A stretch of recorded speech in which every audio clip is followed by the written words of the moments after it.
What is going on, everyone? Welcome to this week's Pardon the Disruption, which clearly is going to be an amazing show because we decided to start 15 minutes late. I am your host, Matthew Potter. Going to go ahead and get into it, but a couple things real quick. Make sure you're checking us out on our new YouTube channel at Pardon the Disruption. I am your short sale guy. I'm your hedge fund guy and also the co-founder of the family tree over at Real Broker. Go ahead and reach out to me for more info on any of those things. The way that we do things around here, there will be 5 questions that our panel are going to go ahead and answer. We're going to give them roughly about 45 seconds. Might chop it up a little bit shorter for, time constraints. And then they're going to get 2 minutes to go ahead and not argue, but they will go ahead and work on validating their point. And then whoever is the winner will get a point. We're going to start off with introductions, starting off with last week's champion. We have RJ Bates. Yeah, RJ Bates out of Fort Worth, Texas, Titanium Investments. Really appreciate it starting on time since I have a flight to catch. So that's my intro. Absolutely. Just off that intro, it's going to be an amazing show. Looking at you, Potter. Next up, we have Steve Trang. Go ahead and introduce yourself, boss. Steve Trang, Real Estate Disruptors. I do everything in real estate except for property management. So if there's anything that could be done wrong, I've done it. So if you need any help or consultation, I can definitely tell you how not to do things. Absolutely. Way to be an example, Steve. We appreciate it. All right. Next up, Leon. Don't forget the G Barnes. Go ahead and introduce yourself. Well, first of all, do not adjust your screens. I am a late intro here for Eric Brewer, who was delayed on a flight, just like RJ is going to be here real soon. So, Leon G. Barnes, with the collective genius. I am 5th in rotation, but 1st in PTW hearts. Wow. That was probably one of the greatest intros, Leon. We appreciate it. Last, certainly not least, coming back to us this week, we have Chris C.J. Jefferson. Go ahead and introduce yourself. Chris Jefferson, Richmond, VA, the U, Charge Up University. Excited to be back. Looking forward to it. Great to see all these familiar faces. Let's pod. All right, let's pod. Awesome. All right. We're going to go ahead and jump into question number 1. What traits does an entrepreneur need to handle the ups and downs of entrepreneurship? Start us off, RJ. Yeah, I think you need to have a similar mindset to like a NFL quarterback.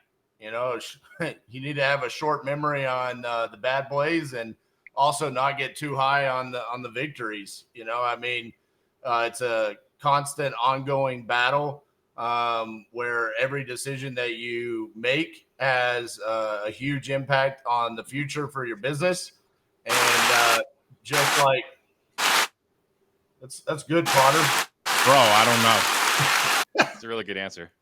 This is probably the best answer ever given in PTD history, and you just ruined it. Jeez. Well, I'm getting the point for this one for sure. But short-term memory. I think, don't get too high, don't get too low on either the failures or the victories. All right.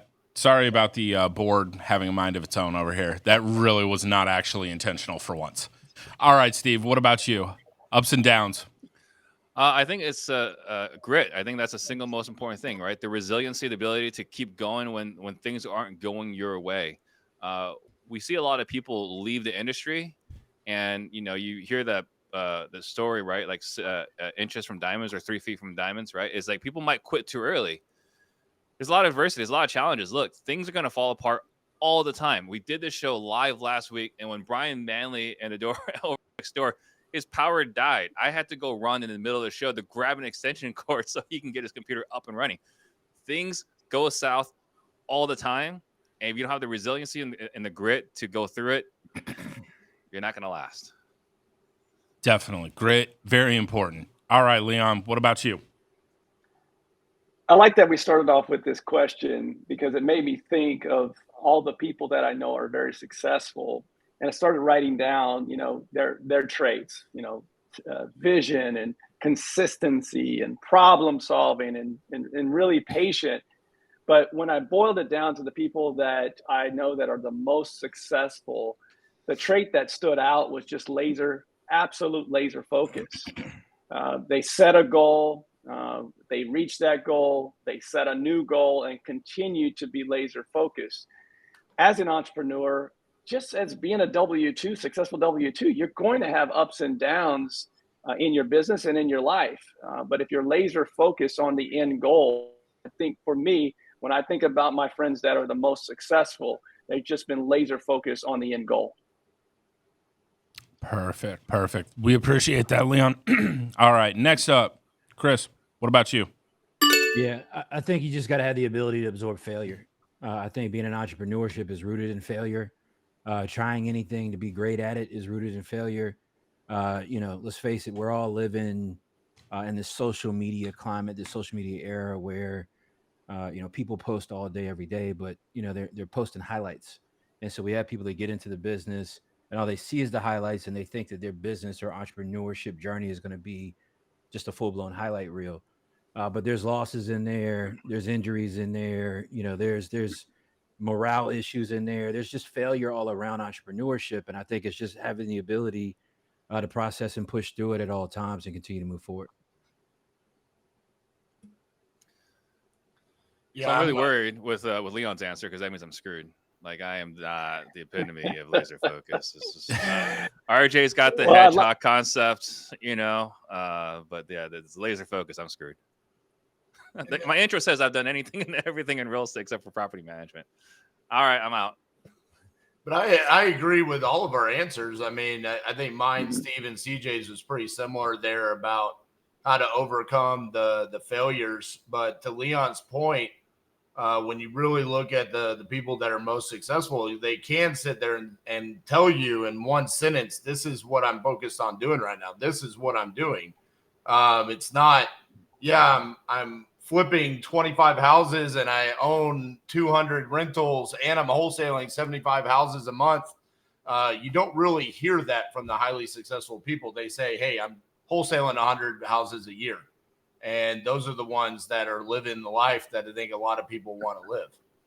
Yeah, they have a clear identity. I'd like to follow up on what CJ said too, because you're right. All the answers are correct. When it comes to the failures that come with this business, does anyone, this is useful for our audience. Does anyone know anyone in this business that is super successful that never had failures? No. Not at all. I mean, that's a pretty straightforward no from all of us, right? I mean, the most successful people that we know within our community, within the real estate investing community, some have failed more than others, but everyone has had losses. And if you're in the boat of never having failures or never having losses, then you're probably not setting your goals high enough. Yeah. We had go ahead, Steve. We were talking about certainty talks a moment ago with Paul Sparks, right? And like the person I brought up was Mike Watson. Like, has anyone had like a more catastrophic scenario and an even better comeback story, right? Like you have to have massive fear. I mean, he lost everything for all the wrong reasons. He just got screwed. Yeah. Those that lost in 2008 that have come back and built their businesses even bigger. If you are someone that knows someone like that, or even if you don't, find someone like that to be a mentor. Because if you have not had losses, and CJ's talked about this, I think we all have, investors that got in this business, 2018 and beyond, until last April, they hadn't seen anything, any type of struggle. It's all been rainbows and unicorns in this industry for them.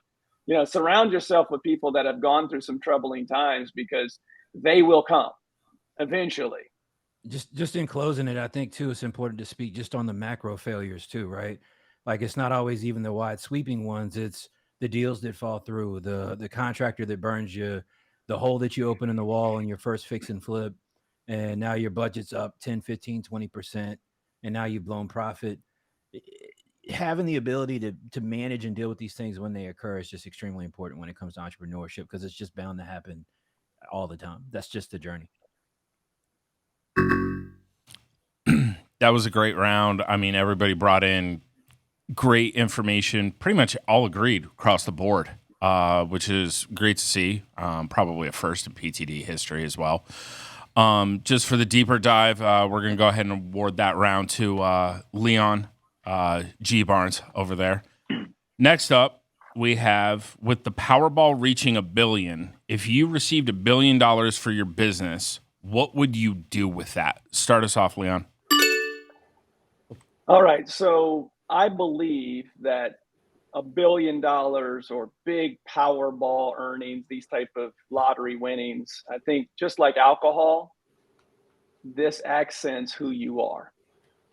If you were to win $1 billion, like whomever it is in California that won yesterday's $1 billion Powerball, whoever they are as a person today, they will be a bigger version of that with more money in their pockets today.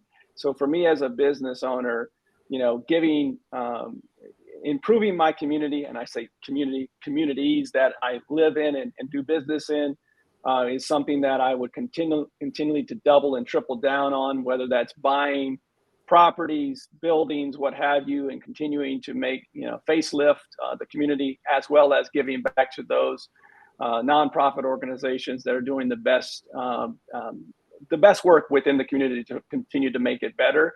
That for me is what I'm doing already. So with just more money, I would just put more fire to that cause. Very nice, very nice. Just scale it much, much larger. All right. What about you, CJ?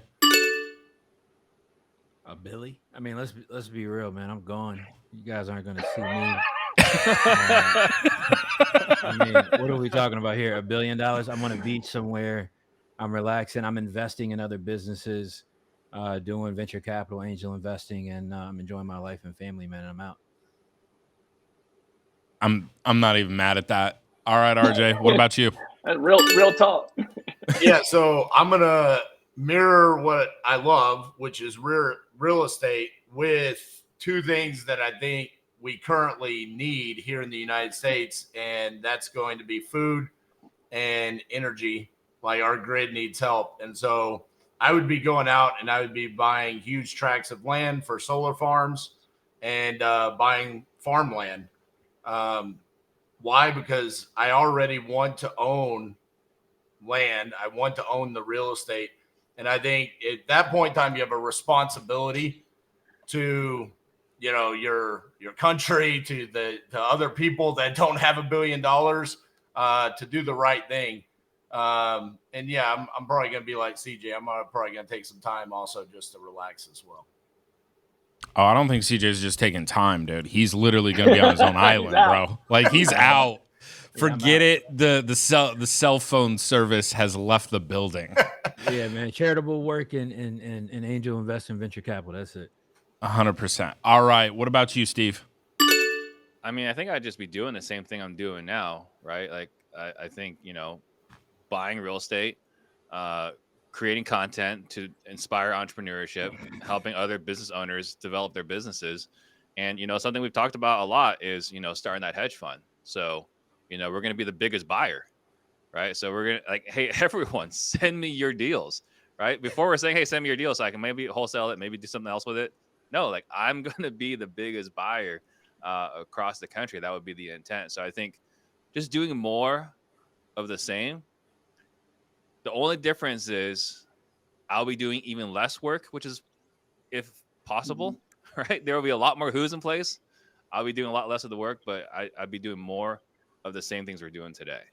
It's going to be like Whoville around here. To be clear, what Steve said is if he got $1 billion, he would continue to do the exact same thing, which is 10 deals a year. That's amazing.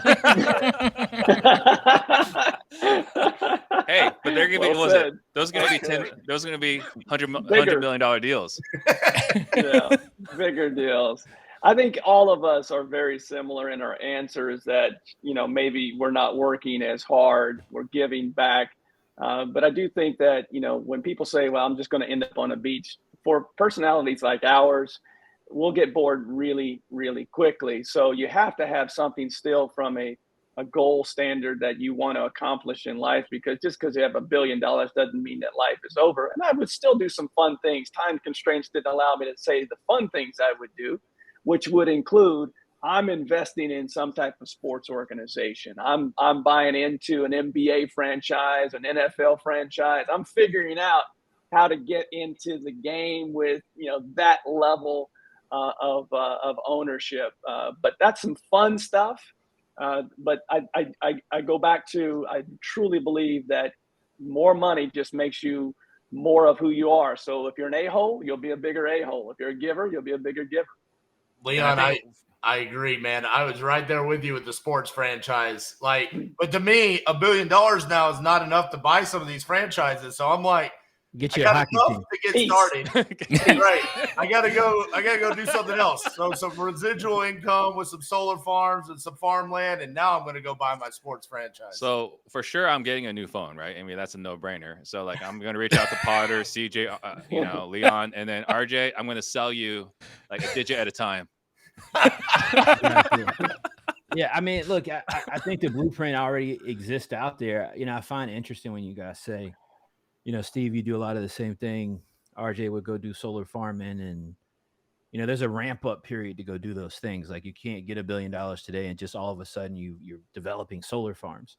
I think the blueprint is when you can create a lump sum of money. I think we all could agree that the real balance is in the lending position, right? Having the money, and I think the blueprint shows that the opportunity is really in joint venture opportunities where somebody can be that funding partner to an operator in any type of business, whether it's a liquor business, right? Type of distillery, whether it's you know, sports team, whether it's whatever. The real leverage of capital and how it's leveraged against all of us in this moment is being in the position where you can go make multiple operators go do the work, and you could increase your revenue 10x. That's the blueprint. That's the play. I wouldn't go be a solar farmer. I go invest it as a joint venture in a solar farmer, be the bank for them, and get a nice return in equity on it. Well, this is why we would all take the lump sum, right? Because we know how to invest it and make more than them holding it for us. 100%. That was a great round. I'm gonna go ahead and award 2 on this one. I'm gonna give it to Steve. Number 1, hedge fund. Appreciate you. Absolutely love it. Number 2, I'm not mad at island life over there. Like I'm not. So CJ, gonna go ahead and throw one to you as well. You know, not saying anybody's answers were wrong, but let's be real. Those are both great answers. All right, next up. What do you make of Redfin's reporting that 14 out of every 1,000 U.S. homes changed hands during the first 6 months of 23, down from 19 out of every 1,000 during the same time period in 2019? What does Redfin's report mean for home buyers? Start us off, Steve. I don't think it really means a lot for home buyers. I think at the end of the day, right, people ask, when's the right time to buy? When's the right time to sell? It's like when you need to buy a house, you need to sell. It's like that. Everyone's situation is entirely circumstantial. You don't buy a house in 2 years if you need a house today, right? Every time someone tries to time the market is when they get screwed. And so I think at the end of the day, it ultimately comes down to your situation, what you can afford, what interest rates are, and so on. This thing about the right time to buy, right time to sell, we've very rarely seen it for a person that's going to live in a home where it works out for them in the long run. For investors that are buying portfolios, okay, yeah, you got, you know, metrics and things to look at. But for a person looking to buy a home, I think these things where they're trying to time the market is usually where things go wrong for them. All right, good insight. All right, Leon, what about you? What are your thoughts on this? I generally, in this particular, with that answer, I do agree with some of it, but I do think that buyers should be keeping an eye on this. I think it goes back to something that Eric Brewer mentioned, I think 6 months ago, if not before, about this may be the best time for those that are FHA and VA buyers. The opportunity is now. I think about it. I read that article, and there was 30% less inventory for the buyers now versus the same time prior to 2020. I mean, there's a lot less inventory, and an FHA, a VA buyer missed out on a lot of properties the last 3 years. I think it's something as a buyer, if all things are equal, meaning that you've got the down payment saved up and you're ready to make that jump. I do think this is something that you definitely keep an eye on, and if you're ready to buy, you should buy. If not, I don't think you should panic. There's going to be other opportunities, but inventory, I don't see this anytime soon getting better. Definitely. Inventory is going to continue to be a struggle. All right, CJ, what about your thoughts? Yeah, this in my world, right over here on the East Coast, this is kind of like when people say, "Hey, Potter, should I do business during the winter?" Right? Should I wait until March or April to start selling houses again? No, look, I mean, the reality of it is this: 92%, I think it is 92% of homeowners have an interest rate right now under 6%. They have no incentive to sell unless they have a requirement to move. But now we're in this remote work environment where people have even less of a reason to have to move from where they're kind of getting situated at.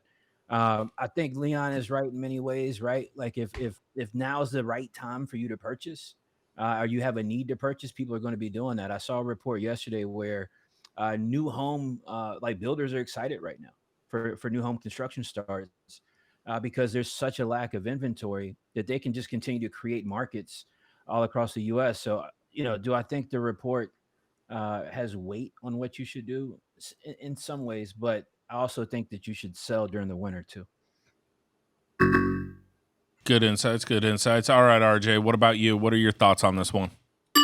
Yeah, what does the report mean for home buyers? I think what it means is that 5 out of every 1,000 people realize that the interest rates are no longer in the mid threes and they're in the mid sixes. I mean, to everyone's point here, why are you going to sell your house and move to have a higher interest rate now? And that's pressing the issue on the inventory levels, and the people that are looking to buy, it's becoming harder and harder.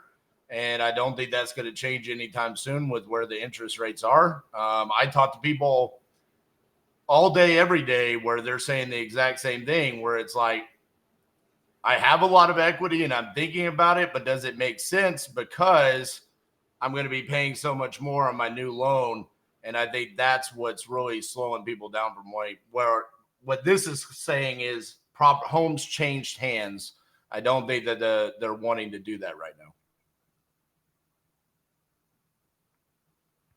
I'll jump in. I mean, I think that, again, like I mentioned, the remote work piece, I think that's has a lot of impact. And I mean, ultimately, I think there's going to be a time frame where people have to settle into what interest rates are now and what they're going to be, and what that range really kind of looks like. I think right now people have this figment of imagination where somehow we get back to 3-4% interest rates. Don't see that happening. I think that that'll get a little bit more realistic, around the time the election campaigns start to ramp up for 24, the economy, things like this start to become a real serious talk point. But this is the new climate. This is the new world, and you got to figure out how to do business or live in it, depending on what hat you got on. Yeah, I think let's just look at the 6%, right? Let's just say it stays the same for the next 10 years. It doesn't change, right? Then really what you're looking at is it just has to, your current situation has to suck enough that you're willing to have a higher mortgage payment, right? Like I got that HAMP loan back in 2009. My interest rate went from 6.75 to 2, right? I stayed in that house as long as I could. I bought that house as a bachelor, and I stayed in that house until I had my third kid. And after my third kid, it's like, all right, this house is way too small, right? It has to suck enough to justify a larger interest rate. And that's the reality, right? Like it's not painful enough to have to move. Until it's painful enough to have to move, then you will stomach that higher interest rate. Or the incentive, right? So it has to suck enough, or the incentive has to be high enough. I think builders are going to be forced to get a little bit more creative. I think us as investors, when it comes to design and what we're doing with properties and how we're making them functional for people in this remote living environment, that is what's going to really start to drive pricing, I think, again. You don't think it's the gray paint and white cabinets? That's not going to do it? Hey, man, I think you're going to have to start switching it up. We've never seen anything like this before. I would say of all of the homeowners that I've talked to over the past 3 months during my lives, the vast majority of the sellers are not selling due to any sort of financial distress. It's due to, hey, I inherited this property, or it was a rental property that the tenants now have vacated and I don't want to, so I want to cash in on my equity it's always something. It's not like what we were seeing previously where there was a lot of the pre-foreclosures and those financial distress. And I don't know if that's unique to the way that I'm generating leads, or if that says something also about, hey, the reason why properties aren't changing hands, like Steve said, doesn't suck bad enough to sell my house to go pay double the interest that I'm paying right now. I think I'm okay with just staying where I'm at. That was definitely some great discussion and insight right there. I like hearing from you guys on this. I'm gonna go ahead and give Steve-O the point on this because I think this is the first time that we've ever had the advice of it doesn't suck bad enough to be the actual winning advice. But it's a great point. Like it is. It's a great point. Like you got to get that pain point to be able to move something right now. Like that's just the way that it is. Next up, we're going to go ahead and go to question 4. With AI like ChatGPT quickly automating mundane tasks inside real estate, what roles do you see AI taking over and which will require humans? Start us off, Steve.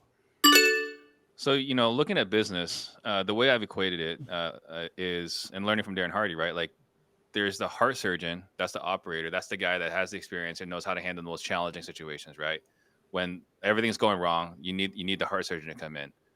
Then you got the nurse to prep them. You got the doctor to open up the chest cavity, right? Like there's just different degrees of skill required throughout the transaction or throughout an operation. And I think it's the same thing in a real estate transaction. I think the cold outreach is eventually going to get automated by AI. I think lead manager, at least by text, is going to get automated by AI. I wouldn't be surprised if a voice AI is booking appointments for us in the future. If we got transaction coordinators being automated by AI, I see a future in 2 years from now where myself as a sales trainer is no longer as necessary because we got sales AI, right? I think a lot of these things are going to happen. And what's going to be irreplaceable is the person with the experience, the seasonality, who can understand how to problem solve and diagnose different challenges. I think that's where the last realm of where AI will not replace us. Good thoughts. All right, Leon, what about you? Man, I think I'm 2 for 2 with agreeing with Steve. I do think long term that almost every single role that we currently hire for within this space that are not executive level and or skill driven, that long term voice, AI technology will continue to get better, that the majority of the positions that we hire will be taken. I think that this is something that I talk to young people quite often about is skills can never be taken away. The same thing that our great grandparents told our grandparents and grandparents told us, those skills can never be taken away. So from the standpoint of the surgeon reference, if you are a plumber, AI is not going to be doing plumbing in the future. They're not going to do HVAC. They're not going to do electric work, right? These are things that no matter what, you as an individual will be always hireable. And AI won't take over that technology. So skill sets, executive level, as well as from a day-to-day work skill. All right, CJ, what about you? What are you seeing with AI? I agree a lot with both what Leon and Steve said. I was going to say a lot of what Steve said. I think one thing that AI could be used for right now, and I think it could be pivotal to our industry and what we're doing, is credit repair, man. There are AI credit repair tools out there right now. Credit is a significant issue in the U.S., right? And I think that you have all these realtors, like Steve's got a brokerage, Potter, you're a realtor. All the time, you got to have conversations with people about what the state is of their credit, how to make adjustments to repair their credit. Right now, man, you've got AI tools where you can upload your credit report and the thing will essentially do it for you. And so I think that's going to be one of the things that in the immediate people can take advantage of right now.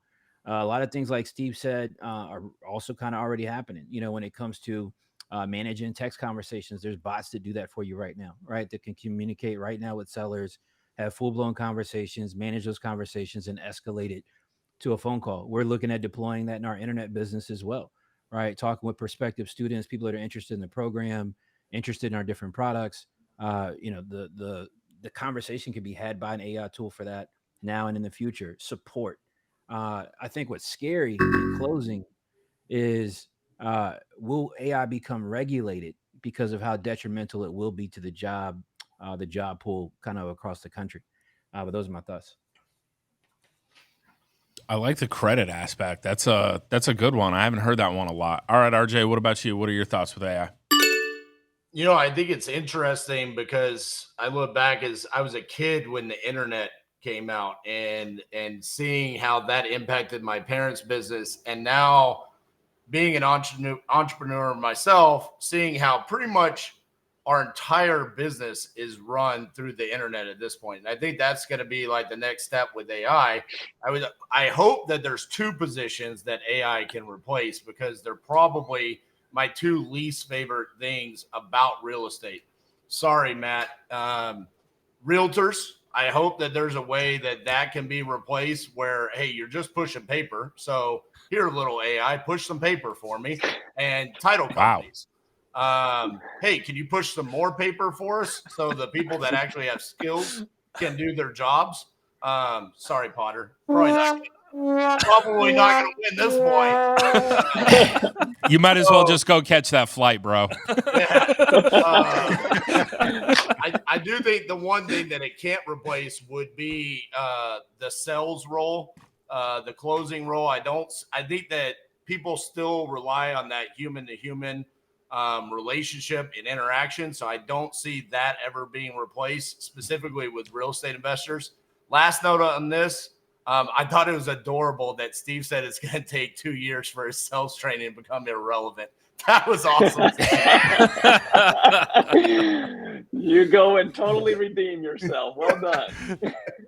Hey, CJ, you're scoring him on Sunday. I'm scoring him on Saturday, right? Yeah. There you go, man. There you go. All right, perfect.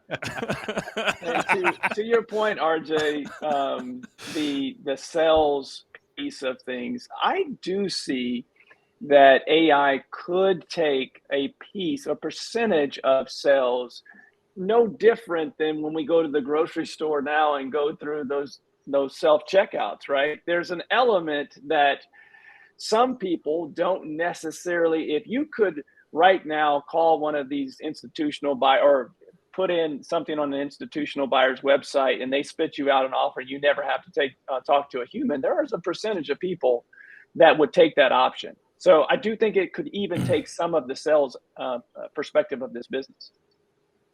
Technically speaking, to your point, Open Door already has that, where you can go on their site and you essentially get an offer just going through their website already, right? Right, but it's not completed, correct? They have to then send you a contract and do all that. But my point in saying that is the whole thing could be automated in the future. We had Blaine Dorsey, right? He's with Obi down in Florida. And he did an entire transaction where they never once talked to the homeowner. The entire escrow was from initial outbound contact to close of escrow was text message. They just refused to get on the phone.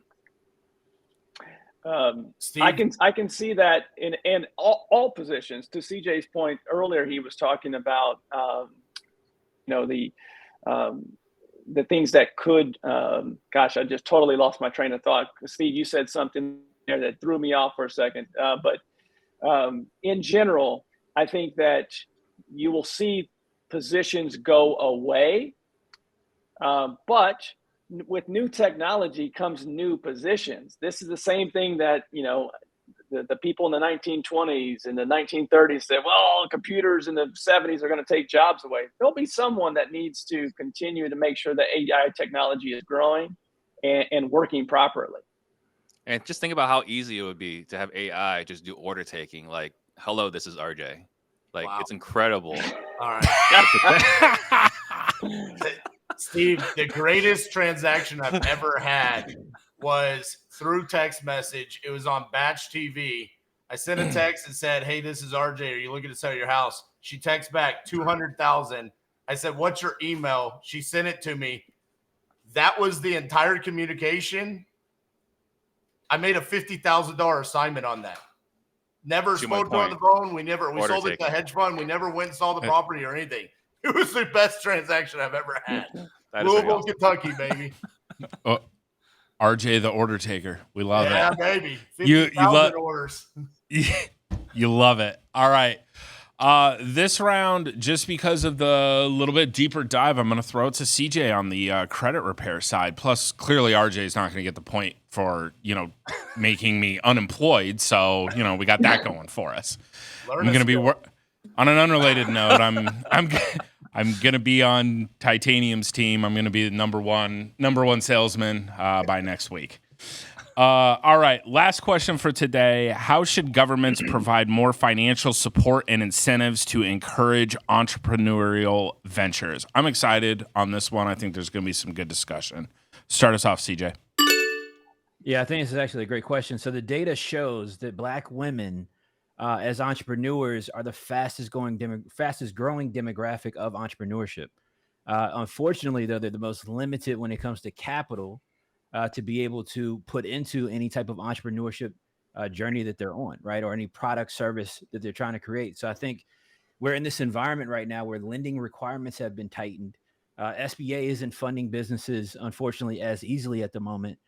So I think there should be some accountability with big institutions from the government to create opportunities for people to have access to capital that generally have been marginalized and haven't been able to get it. Solid. All right, RJ, what about you? What are your thoughts? Yeah, I mean, for me, it says government provide. It's like, that's like so anti-me. It's just like go away and stay out of the way, personally. If you want to offer some sort of incentive, it needs to be on the tax side of things. Like relieve us of the money that we earn and that you're taking. Give us some sort of incentives on that. And right now with the administration we have, it's all about more taxes and making it more difficult for us. So for me, it's just about, hey, allow us to go out. If you're an entrepreneur, you're a visionary, you're a creator, you already have that in you. Allow those people to go out and thrive and don't try to suppress them with taking the income that they're going out and generating for themselves and for their families. All right. A little bit different spin. Same result, a little bit different spin. All right, Steve, what about you? I think the government should never subsidize anything. I think that There whenever we they go. subsidize is when things get in trouble. However, I think going back to incentivizing, though, I think they can reduce the tax burden, right? And so, like, I think the best thing about entrepreneurship is that we can create jobs and we can change lives, right? So I think the way to incentivize more hiring more people, right? Because I think that's the most important thing. Is instead of having, I think it's like 15.3 is what we have to pay for being self-employed, 7.65 for every employee, right? In tax in FICA, right? If we took the 7.65% I have to pay to employ somebody to the government, maybe took it down to 3 or 4%, right?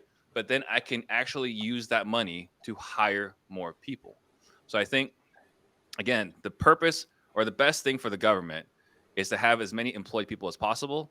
And the best way to incentivize that is to allow us to hire more people. Steve has never wavered ever on the government should not be involved in anything. Like, he is undefeated when it comes to that. All right, Leon, what are your thoughts? He's very focused. He knows his lane. He stays in it. This is one that is tough, right? Because we live in the best country in the world. We talked about this during the 4th of July episode. We live in the best country in the world. And yet it's so frustrating when it comes to government talk as entrepreneurs, because we know that the best way to get things done is through private enterprise and not necessarily through the government. I do agree with RJ and Steve that, taxes is something that they can continue to help us with as entrepreneurs. 99.9% of all businesses are small businesses. Help the small business owner continue to hire people.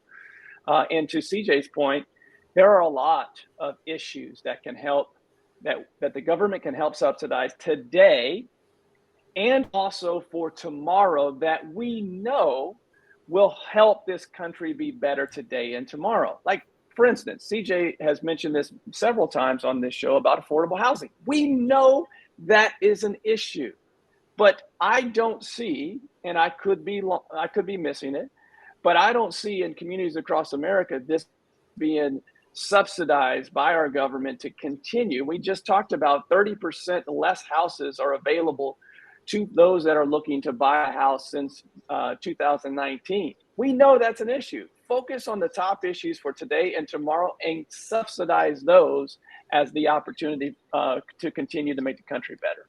So CJ made a point about credit repair, right?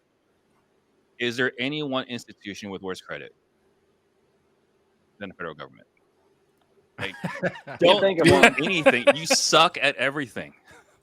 Don't do anything. I've never felt like I have a little Asian brother until right now when Steve is about this topic.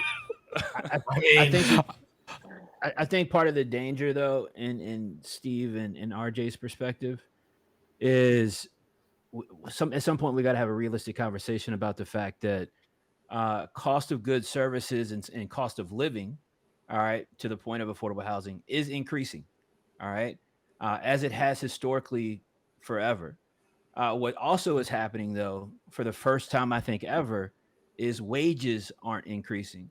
So the RJs and Steves of the world have the perspective at the moment that, well, we shouldn't increase minimum wage. Hey, we shouldn't increase, people's salaries. We shouldn't do this. We shouldn't do that.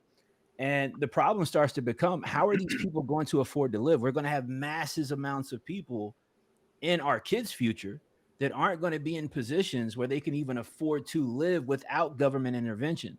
So I think the real conversation should be, at some point, it's not that we don't want the government to intervene, but how can we as the people have some speaking power in how the government does decide to do so? That comes from voting. That comes from getting involved in politics at a local level. Most people don't even know their superintendent is, right?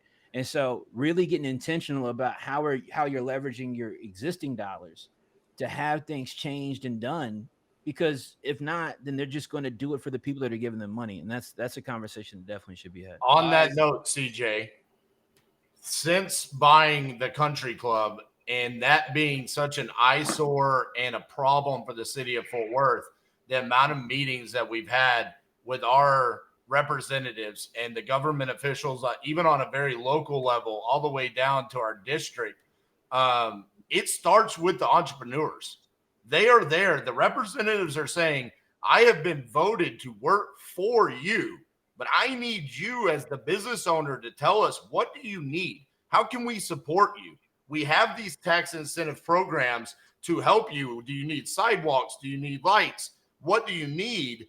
So it is up to the business owners. And that's one of the things that I've learned from going from, hey, being a small-time real estate investor to doing our first large commercial project. It was like, holy shit, these people are literally saying the words to us like, I'm here to serve you, but I need you to give me direction. Otherwise, I don't know what to do, because I'm not an entrepreneur. I didn't choose to be an entrepreneur. I chose to be a state representative or a city representative. So that's where it's on our shoulders. If I could just make a proposal, just maybe a one specific episode, I would love to have a deep dive conversation on this particular topic, what CJ is talking about, his perspective, RJ, my perspective, right? I would love to have a longer, deeper conversation about this. I think it'd be interesting. Might get us canceled, but I think it'd be interesting. I mean, I'm not opposed to it. Like, even if we did one on like a special day or something like that. This is it's definitely a good conversation. I'm taking this one to the chat because I want to see what the people have to say. And we literally have a tie between RJ and CJ. So that even goes to Steve's point of, man, a much deeper dive on this I think would be friggin' awesome. So point to each one of you. We do have a sixth question, and RJ, I know you're trying to catch a plane, so just have Cassie answer. You're clearly not going to win today, so it's okay. Should entrepreneurs be incentivized or penalized for investing in underdeveloped or economically distressed areas to revitalize communities? Go ahead and start us off, RJ. Hold on, where's the question at? I didn't even hear it. How should Bro, government I just provide- read it. Come on now. Should Should we be entrepreneurs penalized for buying in underdeveloped areas? No. should you be incentivized or penalized for investing in underdeveloped or economically distressed areas and revitalizing the community? Well, we're already incentivized, and I think if the government is going to be involved, because my choices are penalized or incentivized, it should be to be incentivized. I would prefer they just stay the fuck out of the way. That would be amazing. But if they have to insert themselves into whatever I'm going to do, then yeah, incentivize us, because clearly that's what the community needs. They need real estate investors coming in there to bring that part of the community back up. So yeah, this is incentivized all the way. All right. Team incentivize over here. What about you, Steve? I think we already see this, right? Is they're opportunity zones, right? Like in areas that are really, really bad, you can get almost all your taxes removed, right? Which, to the last point, we didn't say this earlier, but I also hate corporate welfare, right? I don't think government should be giving money to anybody, right? But they have this already, opportunity zones, where if you can invest in an area that they've determined needs to be revitalized, you could take all the taxes that you had deferred and eliminate them, right? Like there's a lot of investors that have large looming tax bills that are investing in opportunity zones. So I don't think they should do either. But if, again, between the two, I would choose incentivize versus penalize. Steve is not for corporate punishment from the federal government. All right, Leon, what about you?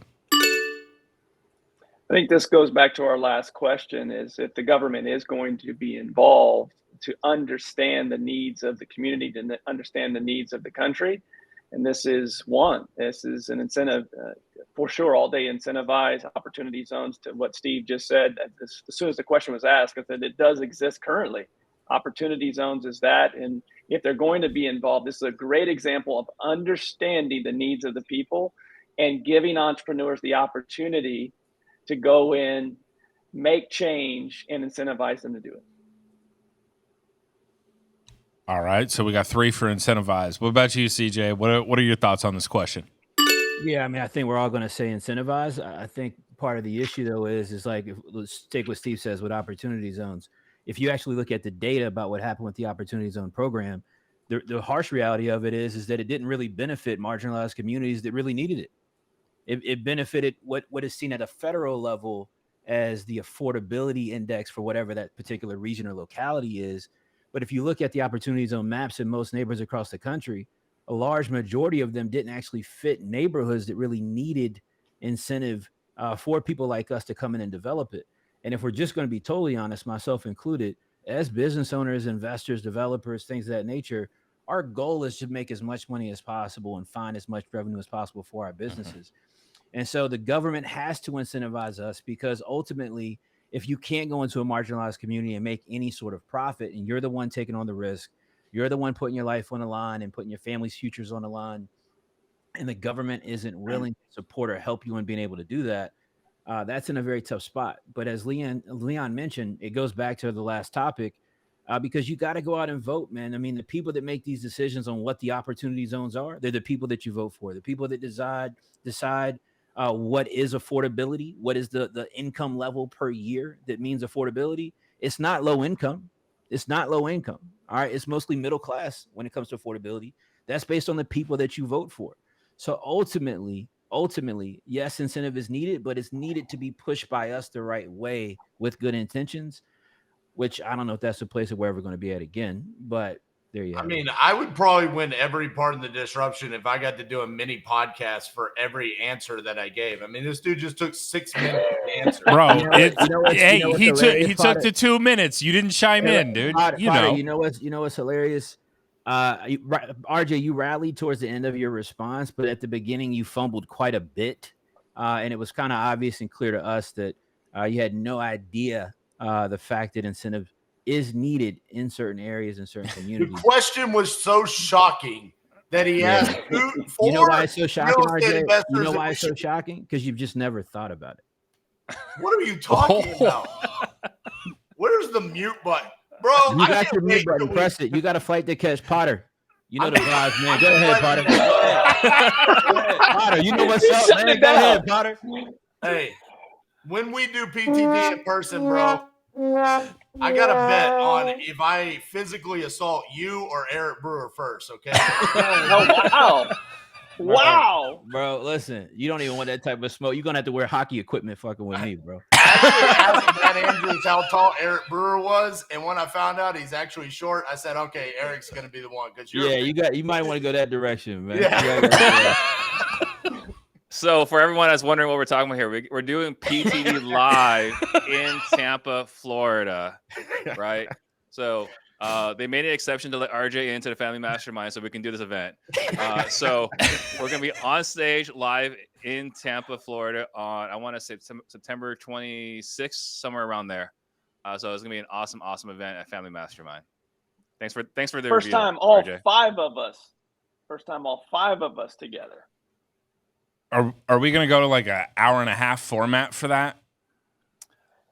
No, I'm hoping that they start serving alcohol when we start. That's my hope. I think that is a terrible idea. I think everybody is in agreement that's a terrible idea. I heard RJ had a great drinks episode with Alex Sines. I think if we can relive this moment. Bro, I don't even know. All right. Hold on. I'm going to the chat. I got to take a look at this. I'm not even making informed decisions anymore. I'm just going to the chat. I want to hear from the people. CJ got the point that round. CJ does win. That being said, CJ is absolutely going to annihilate RJ in person. PTD. Look, we got goalie Bates over here going against Gretzky. It's going to be like a whole thing, man. I don't know. All right. I think real CJ talk. is like 8 inches taller than RJ. That's a fact. That's a fact. I'm not even mad at that. All right.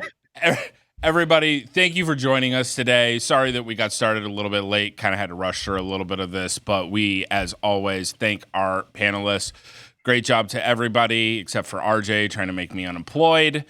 Go ahead and catch your flight, boss. We understand. As always, thank you everybody for tuning in, checking us out. We're going to go ahead and say bye. We'll start off with our champion today. CJ, say bye to the people. Bye, people. Always a vibe. Always fun to do PTD. Always fun to beat RJ most especially.